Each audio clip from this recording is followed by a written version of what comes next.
بسم الله الرحمن الرحيم.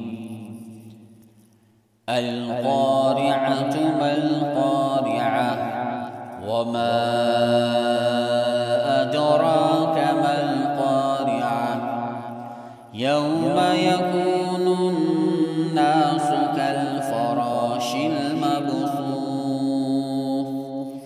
وتكون الجبال كالعهن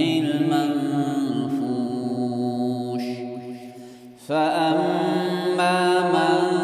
ثقلت موازينه فهو في عيشة راضية وأما من خفت موازينه فأمه هاوية وما